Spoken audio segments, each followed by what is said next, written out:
Ok. Bonjour tout le monde et bonjour Rami Passion. Voilà, je viens d'avoir hier deux belles pontes de Rami. Ici on peut voir le couple qui n'est plus sur les œufs mais qui reste alentour. Donc là, je vais m'emparer de la ponte. Alors le bémol, c'est la petite femelle gold ici. Elle est vraiment pas en forme.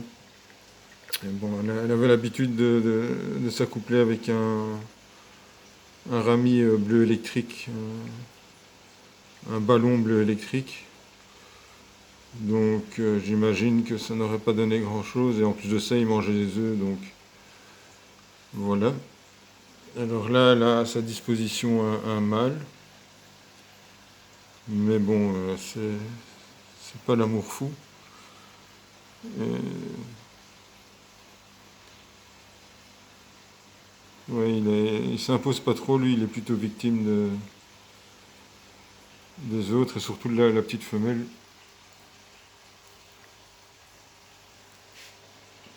qui est en train de garder les œufs là. Bon.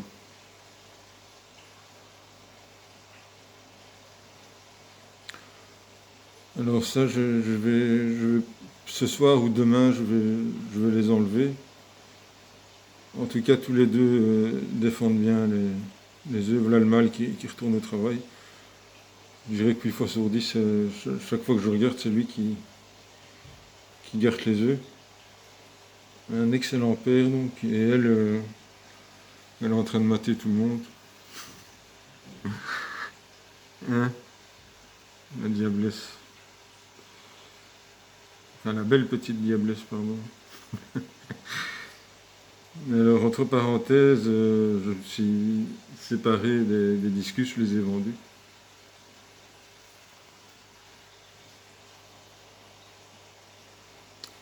Et bon, si ça continue à ce rythme-là, j'aurai peut-être plus de place pour les ramis.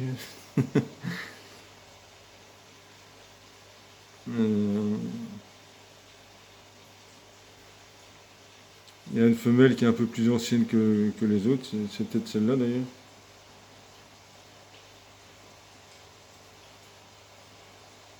Mais en tout cas, ils n'ont pas perdu de temps, alors ils sont assis dans un 240 litres. Donc j'ai deux couples qui viennent de se reproduire, enfin ceux-ci qui ont fait sur l'éponge, c'est déjà leur troisième ponte en fait. Mais là, je me demande bien pourquoi ils sont pas sur la ponte, donc ça va pas trop les gêner que j'enlève les œufs, quoi. L'autre fois, une fois que j'avais remplacé, échangé les éponges, elle s'est mise dessus comme s'il y avait des œufs, quoi. Alors que maintenant, il y a des œufs et elle ne garde pas, quoi. Là, c'était l'inverse, c'était plus la femelle qui gardait que le mâle. Le mâle chassait plutôt, on va dire, les autres, mais bon, comme ils sont six, ça leur fait pas trop de travail, en fait, mais c'est la petite femelle, là, que je disais, la petite diablesse. La belle petite diablesse. Elle va rentrer par derrière. Yep.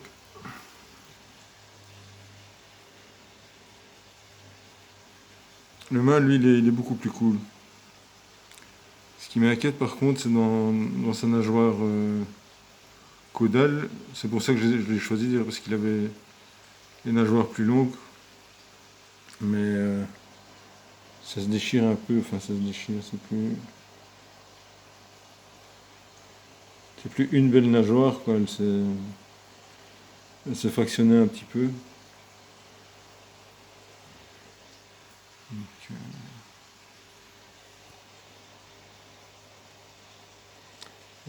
Si je dis pas de bêtises, s'il y a des alevins d'ici, ce sera soit des longues nageoires comme le père, probablement mâle et femelle, ou soit des nageoires comme la mer, quoi. Mais c'est pas sur ce coup-ci que j'aurai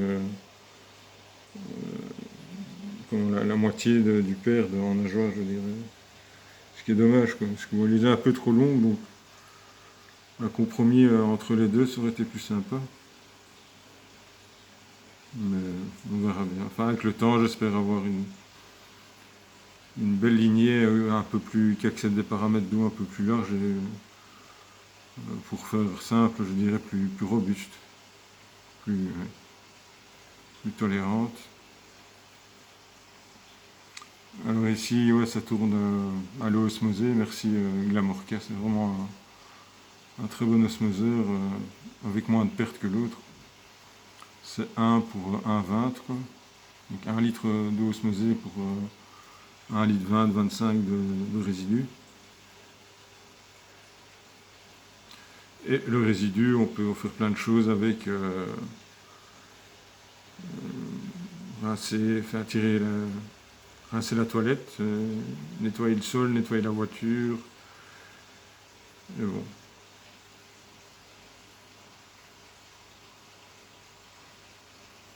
Alors, ce soir c'est un peu râpé, mais demain je fais l'entretien ici. Donc le pot, je peux vite vous montrer. Par contre le meuble, pas génial, pas d'étagère. Ici voilà c'est le 750 litres heure. Et il faut déconnecter les tuyaux parce qu'il n'y a pas de double robinet. Donc si on n'enlève pas les tuyaux, il n'y a pas d'air qui passe. Et ça fait qu'on ne sait pas ouvrir le filtre.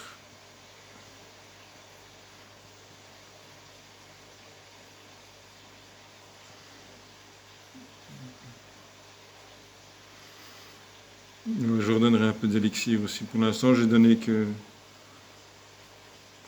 alevins, les boliviens en croissance et le Bacarami, je vous ferai un update encore. Alors, tout ce que je peux vous dire, c'est que j'ai perdu un alevin jusqu'à maintenant. Il y en a qui souffrent vraiment de la chaleur, quoi. Ils sont pas beaux à voir. Mais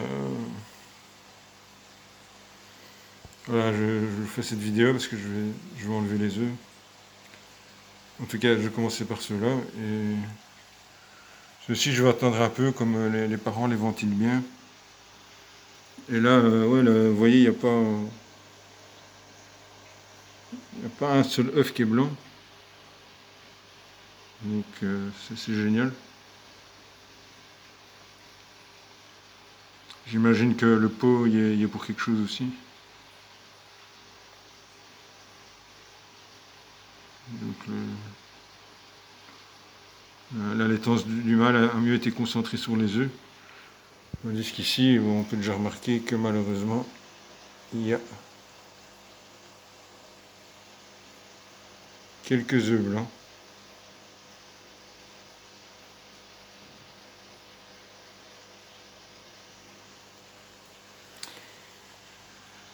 Voilà, voilà.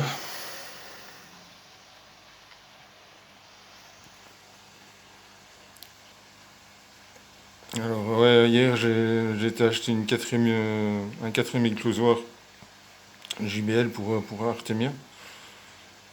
Et ouais, j'arrête pas tous les jours, je lance 2 à 3 cultures.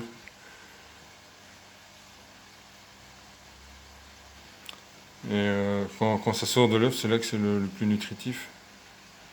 Les noplis.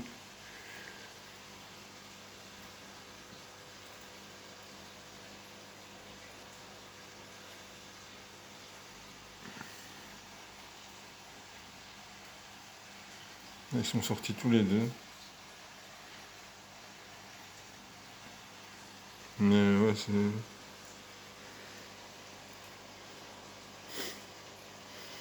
Elle a du caractère, c'est clair. Et l'autre, elle est un peu paumée ici, mais bon, elle ça va encore, quoi.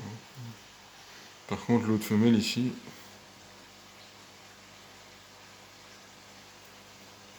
on va passer là.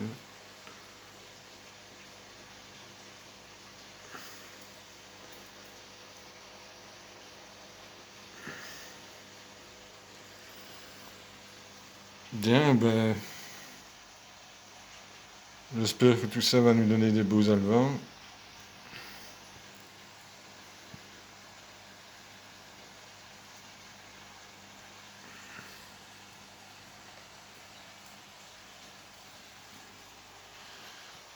Ouais, demain, je vais rincer l'éponge du filtre interne, 1000 litres aussi.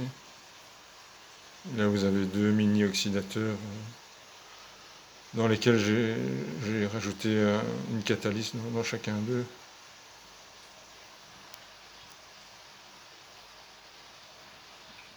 En Jaguar 250 watts.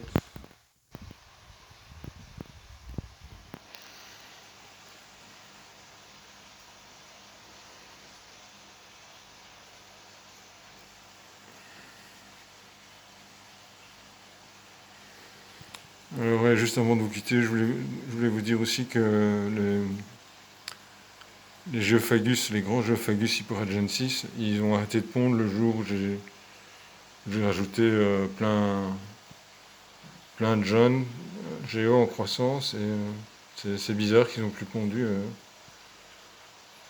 Alors, ouais, peut-être ce sera la même chose avec les ramis. Si je rajoute plein de jeunes, peut-être qu'ils vont se calmer un peu. Je sais pas. Voilà, voilà. Allez, on se dit au revoir. À plus les amis.